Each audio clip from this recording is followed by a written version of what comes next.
Ito na mga idol, ang pinakaabangan nating laban.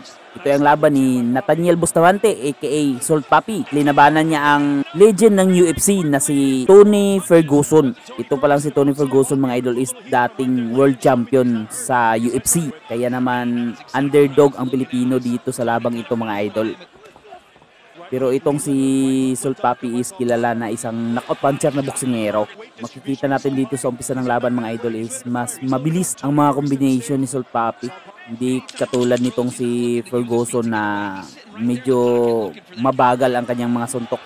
Kaya naman pagkakataon ito ng Pinoy na sa isang magandang counter. Dito na mga idol, round number 2. So far magandang pinapakita dito ni Salt Papi sa laban mga idol. Ganda ang kanyang timing sa counter pero hindi pa nakatama ng sulit.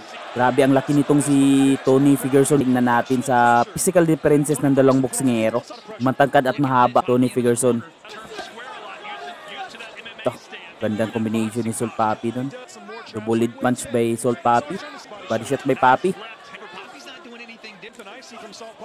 Bahagyang nalog itong malaking mama mga idol.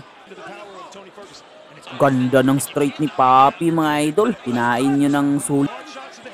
Tony Ferguson mga idol ay isang Amerikano. Uy, nice counter lagi. Talagang matigas itong Amerikano. UFC is hindi ito basta-bastang bumagsak. Hindi yung sa one punch knockout. Pero solid. Ito na mga idol, round number 3. Ang labang pala ito mga idol is may pinaglalabanan nila ang Misfit Boxing sa middleweight division. Ganda ng counter ni Papi. Mga solid talaga ang suntok ni pati mga counter. Sadya lang matibay itong Amerikano. Malaki din kasi ang tangki. Mas mabigat ito eh.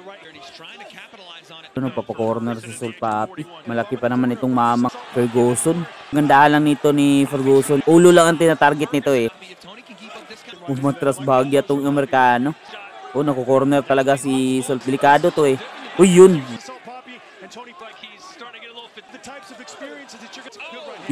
Tinamaan. Ganda rin ng counter. Delikado. Delikado sa kabayan dito. Baka itigil. Tinigil ng referee. Masyado pang hilaw. Talo si Salt Papi pero itinigil agad ng referee. Grabe. Masyadong hilaw na stoppage.